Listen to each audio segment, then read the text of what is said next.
Nah orang sekarang ini kebanyakan begini, Kak Dian, dikata karena teman ya, karena kenalan baik, malu bertanya, nggak usah nanya. Nah itu salah.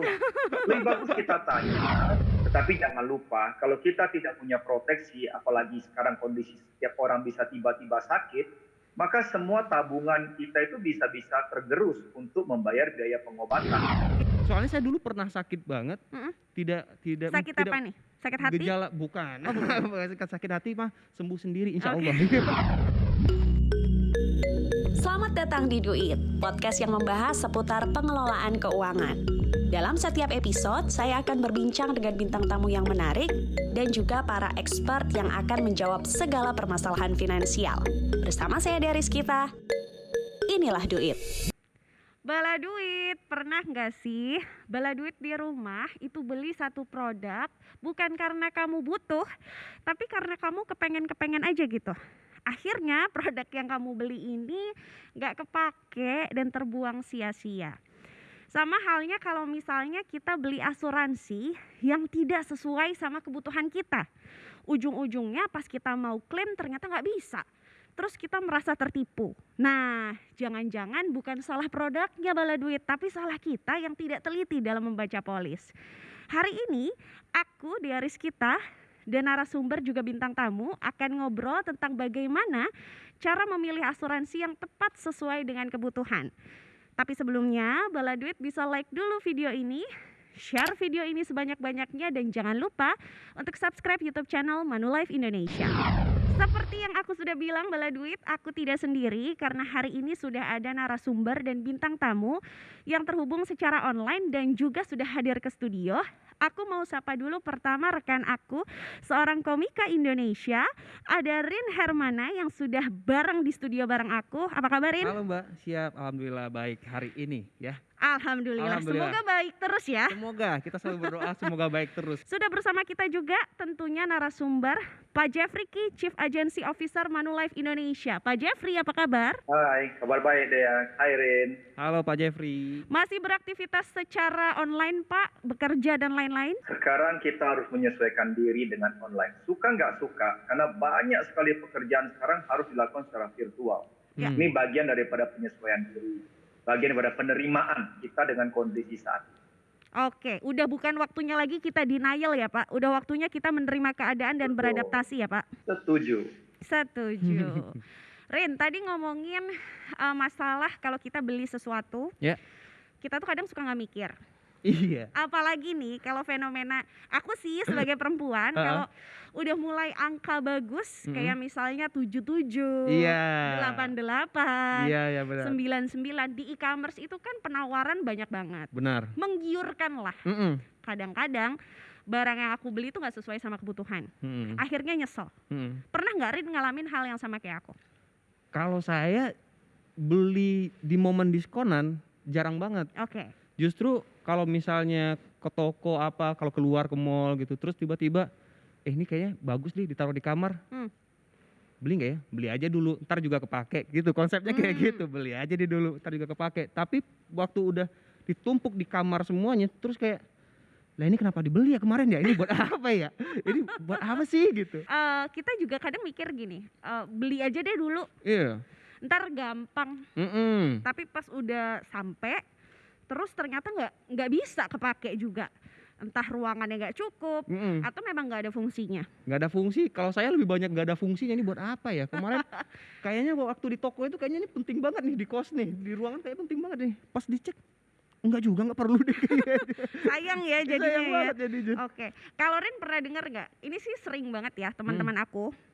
Mereka itu beli asuransi karena mungkin satu ikut-ikutan teman aja. Ya. Temannya agen, oke deh, iyain aja deh. Oh, Disuruh karena teman. gitu temen. misal. Suruh baca polis, nggak usah deh, gue percaya deh sama lo. Iya, gitu iya, misalnya. iya. Terus ujungnya pas harus dipakai dan diklaim nggak bisa karena ternyata tidak memenuhi kebutuhan orang tersebut. Iya, dan pertemanan mereka rusak biasanya. Pertemanan mereka rusak. Gara-gara nggak baca atau Nah, apa. Rin sendiri, Rin punya asuransi kesehatan nggak? Tidak. Belum. belum lebih tepatnya, bukan Belum tidak ya. ya. Saat ini enggak gitu, belum. Pengen sih, cuman udah coba nanya beberapa teman yang juga ikutan asuransi, tapi waktu ngejelasin itu nggak tahu ya, mungkin bahasa mereka dengan pemahaman beda nih. Jadi kayak aduh ribet, kesannya ribet aja nih gitu. Pas banget nih. Hari ini ada Pak Jeffrey. Mm-mm. Jadi kalau Rin ada pertanyaan-pertanyaan, aku jamin 100% nggak akan ribet. Iya. Karena Pak Jeffrey akan menjelaskan secara clear, singkat, padat, jelas, dan kadang menggugah hati. Iya. Alias menampar. Pak Jeff, kayak tadi aku sempat cerita Pak Jeff, kalau ada beberapa teman-temanku itu yang beli asuransi kayak mikir, udah deh iya aja deh, disuruh baca polis males. Terus akhirnya ujung-ujungnya pas harus ngeklaim gak bisa. Nah, dari Pak Jeff sendiri kira-kira gimana sih Pak tips pertama kali yang harus kita lakukan kalau kita mau milih produk asuransi? Sebenarnya hal itu tidak perlu terjadi ya. Beli apapun, bukan hanya asuransi. Itu lebih baik kalau kita tahu dengan jelas, kita butuh, dan kita mengerti manfaatnya juga bagaimana menggunakannya. Apalagi kalau asuransi. Asuransi ini kan produk yang tidak langsung dipakai. Ya. Bahkan saya pikir semua orang beli asuransi itu bukan terpikir untuk bisa pakai. Bisa menerima manfaatnya. Kalau bisa, walaupun ada manfaatnya, kalau bisa janganlah kita pakai manfaat. Ya. Itu pikiran orang. Nah seringkali ini terjadi karena tidak memahami dengan jelas. Karena mungkin makainya masih 3 tahun lagi. 3 tahun kemudian baru terasa bahwa oh iya kenapa nggak sesuai ya. Makanya dari awal itu kita harus memperhatikan. Kan ada pepatah mengatakan malu bertanya sesat di jalan. Iya. Nah orang sekarang ini kebanyakan begini, tadi yang dikata karena teman ya, karena kenalan baik, malu bertanya nggak usah nanya. Nah itu salah. Lebih bagus kita tanya, tidak ada salahnya daripada kita menyesal kemudian, daripada kita kehilangan teman. Tadi kan katanya pasti ribut kan? Iya. Kalau sudah terjadi klaim tidak dibayar, itu terjadi ribut, lebih bagus kita tanya dari awal. Nggak ada salah kan? Dan kita sebagai pembeli tentunya punya hak juga untuk mengetahui lebih detail mengenai apa yang kita beli. Jadi kuncinya jangan asal beli. Oke. Pak, saya mau nanya dong Pak Jeffrey. Kalau untuk asuransi yang cocok untuk saya itu seperti apa? Maksudnya dengan kondisi sekarang saya sebagai anak kos yang hidup sendiri, kira-kira kan banyak tuh macam-macam asuransi ya, tapi apa ya yang sebaiknya saya pilih sebagai saat ini nih sebagai anak kos, belum berkeluarga, mungkin belum memikirkan anak dan lain-lain gitu. Ya, ini banyak bertanya seperti begitu karena kesadaran asuransi memang mulai tumbuh di Indonesia. Khususnya pada saat pandemi seperti sekarang. Ini orang kan khawatir semua. Ya. Begitu sakit, COVID ini biayanya mahal sekali. Benar. Saya kemarin baru dengar katanya diresepkan obat, itu sekali diresepkan obatnya harus perlu uang lebih dari 100 juta. Ini kan kadang-kadang mau cari kemana duit dalam waktu singkat kan. Nah, untuk kebutuhan tadi saya katakan tergantung dari kita punya prioritas utama. Tadi kalau dikatakan masih anak kos, kemudian belum menikah, mungkin saat ini yang paling penting apalagi dalam kondisi pandemi ini asuransi kesehatan. Tentunya kita kerja. Kita menabung. Tetapi jangan lupa, kalau kita tidak punya proteksi, apalagi sekarang kondisi setiap orang bisa tiba-tiba sakit, maka semua tabungan kita itu bisa-bisa tergerus untuk membayar biaya pengobatan. Iya. Nah, tentunya kita nggak mau juga itu terjadi. Lebih bagus kita punya proteksi kesehatan supaya kita tenang nih. Kalau misalnya terpaksa, tidak ada yang mau sakit loh ya. Tapi kalau terpaksa harus sakit, kita sudah siap secara finansial. Itu yang paling penting yang bisa saya sarankan dalam kondisi sekarang ini.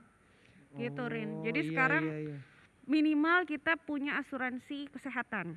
Karena benar di sosial media sekarang berita-berita teman-teman seumuran kita kena COVID lalu berpulang. Kalau diibarat kata orang zaman dulu usia 20-an masa ada sih yang sakit terus berpulang. Kita mikirnya orang yang akan sakit itu orang-orang yang bukan milenial tapi kolonial gitu misalnya ya. Wah udah orang-orang sepuh deh. Sekarang nggak berlaku lagi. Ternyata teman-teman seumuran kita pun juga banyak yang sakit dan sampai akhirnya harus berpulang. Kalaupun nih nggak berpulang alias sembuh, tadi Pak Jeff bilang biaya bayarnya itu ratusan juta. Iya, ketakutannya itu adalah saya sendiri berkaca ke diri saya sendiri untuk ya saya nakos ya sendiri ya ini ya gitu. Kalau misalnya saya sakit nih, soalnya saya dulu pernah sakit banget, tidak sakit apa nih? Sakit hati? Gejala bukan. Sakit hati mah sembuh sendiri insya Oke. Allah. Terus Sakit bagian dalam, organ dalam itu tidak pakai asuransi dan berapa bayar? lumayan. Berapa sebut? Saya 2 jutaan. Berapa? 2 jutaan. Untuk Lumayan kan? cek itu baru cek ya, belum masuk tindakan? pengobatan, belum. Terus dirawat saya nggak usah dirawat dulu deh, tapi ya lumayan juga ya gitu kalau Nah. segitu ya. Ibarat kata gitu Rin dan bala duit semua. Kalau misalnya kita sekarang diberikan kesehatan dan kekuatan, masih muda buat kerja. Mm-mm. Kalau ujung-ujungnya tabungan kita itu dipakai buat bayar kasir di rumah sakit, males kan? Benar.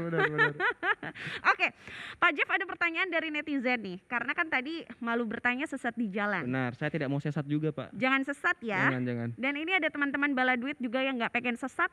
Ada Firda, dia bilang gini, boleh nggak saya tanya, kalau misal saya sudah buka asuransi dan bayar premi asuransi untuk adik saya, bisa nggak ya nanti ketika adik saya sudah berpenghasilan, saya pindah tangankan asuransi pembayarannya? Jadi pembayarannya dipindah tangankan Pak Jeff kalau adiknya udah berpenghasilan, bisa nggak Pak Jeff?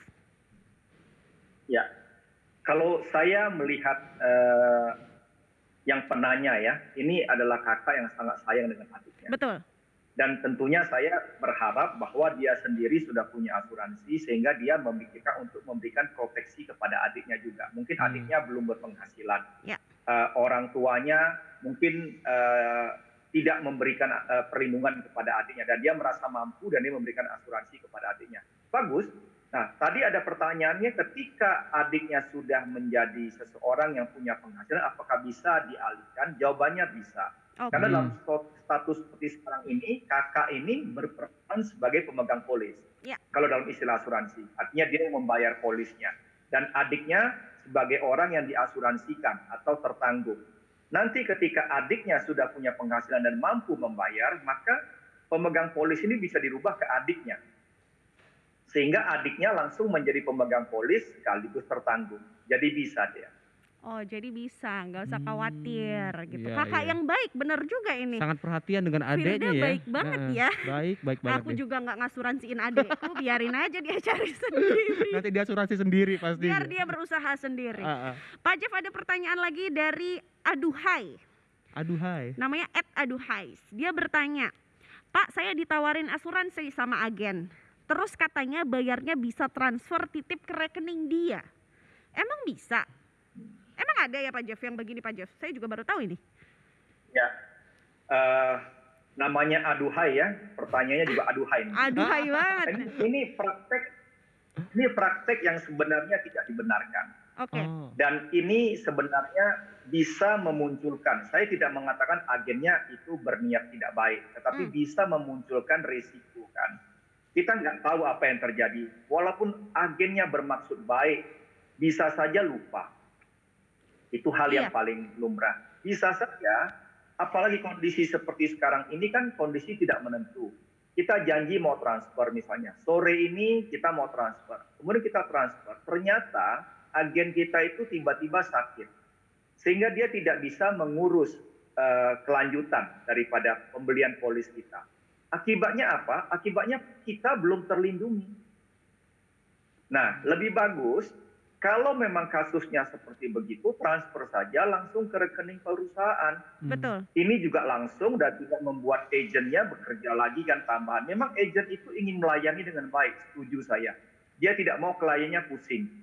Tapi dalam kasus seperti ini dan sesuai juga dengan aturan, memang harusnya klien itu bayar langsung kepada rekening perusahaan. Iya sih, walaupun niatnya mungkin membantu ya Iya mungkin agennya itu mau ribet.